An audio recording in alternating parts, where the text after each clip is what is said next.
Nakikita ko X-Plane Sushin nga ba to? Hindi malabo actually.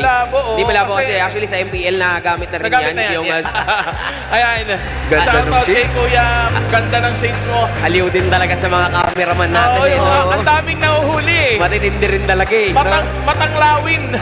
Nakukot on cam. Camera natin. Pero yun na nga, no, going into the land of dawn, it's not gonna be an easy match para sa side ng Team MCC. Kasi nga, medyo na-counter out yung ilan sa mga heroes nila rito. That Fredrin's gonna have a hard time para dun sa true damage. Pero ang gusto ko, isi-seminar daw ni Miracle sa paggamit ng Lapu-Lapu.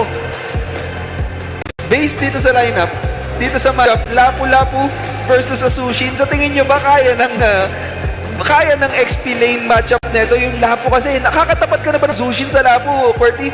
Hindi pa. Hindi pa, no? Wala pang... Walang naglalakas sa Wala loob. nagbabadya.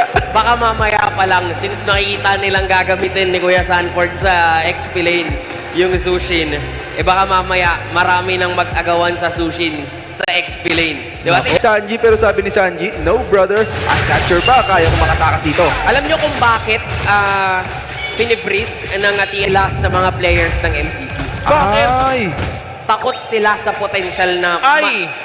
Takot sila. Sa ano, no? Takot sila sa the next generations. Joke lang. Ayan na, pero hindi naman natin kung matutuloy ba yung takot kasi si Miracle Uy! natakot ni Sanford on the top lane, pero Chansey Boy securing a kill against TLBH. Pero si JP sabi niya, I am here para ibawi ang aking tropa, and that's a 1-for-1 trade. Pero Natin, ni Retri pa nga, with the dash away, kumbaga kalkulado, pero ngayon si Sanji tumitesting lang naman. Sabi dito, ni Lawrence, hindi kita pagbibigyan, and that is a kill para kay Lorenzo, kapalit ang buhay mismo ni Lorenzo. ang ganda ng ginawang play dito ng side ng MCC na nabibait off nila in overly moment yung side ng TLPH. Pero balik tayo dito sa may bandang itaas kung saan si Sanford talaga eh. Hinahayaan niya lang lumapit si... Hindi pa nga tayo nakakita nung sabayang teamfight. Pero ito, teamfight na naman at hindi makukuha ni Kuya Carl yung orange buff. Kaya naman galit na galit si Chansey Boy at gusto nang bumawi sa kalaban ng TLPH. Yung final sa natin dito na talaga hindi magiging sapat. Si Chansey Boy ang unang mawawala. Sanji, with si Miracle, nandiyan din naman si Papa Mo Lorenzo para tumulong sa mga tropa niya rito. At ngayon si Miracle, gagawa ng milagro sa baba. Miracle nga lang hindi niya naaabutan pa ang kalaban. Grabe, napaka-intense din ng laban sa bottom lane, pero hindi pa sila tapos! Bumalik pa ang ilan sa mga tropa at makakakuha ng isa ang TLPH. Pero sasabi ni Chansey Boy dito, no, hindi kayo makakatakbo nang hindi kami nakakabawi sa inyo. Pero The spells, talagang pinapakita din nila na nandun yung potential retry.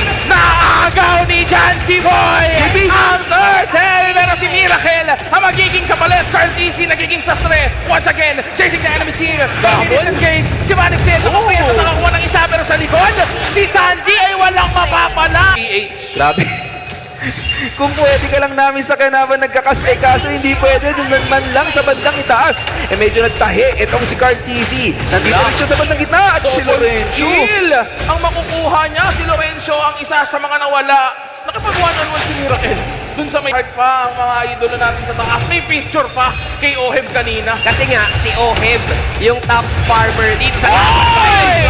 At ang ganda ng finals na sa kailaliman ng Torre. Pero teka lang, mukhang si JP ang unang mawawala. Si RC nananahi sa likuran. Babalik pa sa gitna. Nakakakuha ng isa. Si Sanford Sa ginagawa ng TLPHY, I think because they don't have the crowd control enough to gather or to get any members of TLPH, pero ito na naman. Si Chansey Boy na naman ang magiging target nila. Ito na si KTC. Hahabol hanggang likuran. Pero buhay pa rin. Andiyan na KTC. Sanji sa mga HP. Panic Sin to chase the enemy. Pero sa pa rin ang mawawala sa likuran. ng isang Lancelot dito ni Kuya Carl. Tingnan mo ngayon, lalaban na naman sila kasi alam dito ng Team MCC, wala si Kuya Oheb. Tumama yung SOD pero mainit si Kuya Sanji. Banzil nga lang, nagkamali yata ng lipat right after the Spirit of Destruction. At ngayon, si Sanford na ang haharap at gagawin gagawa ng atensyon. Mapupukaw ang mga mata at nagkukulang sila ng isa. Kakuha ng isang magandang team fight ang MCC against them. But now, meron ng Gameplay. Lord na papasok. Si Carl TJ, may concealed gameplay pa dito ang TLPH. Kaya ngayon, depensa ang MCC pero kakatok ang TLPH. Naghahanap na ng mahihila dito si Paring Sanford habang ang mga kupunan dito ng Kuya MCC. Carl? Dumedepensa pa rin naman. Papasok si Carl TG pero mag-final snatch. Si Sassy Boy makakapagpuan sa may nakaramahan. Kaso ka lang, hindi naman namagal ang kanyang buhay. At ngayon, maiiwan si Miracle. Miracle. Babanatan sa gilid si Paring JP. Pero hindi mo siya magalang mga grupo dito ng MCC. Isa-isahin na sila. The TLPH. Ohem is on the loose. Sanji will secure a double kill. And that's gonna be it. A wipeout for TLPH. And the champion! Ay, mali. Tama, champion naman Champion talaga. talaga. Champion naman Champion. talaga sila. Panalo ang Team Liquid PH. Ibang klase ang experience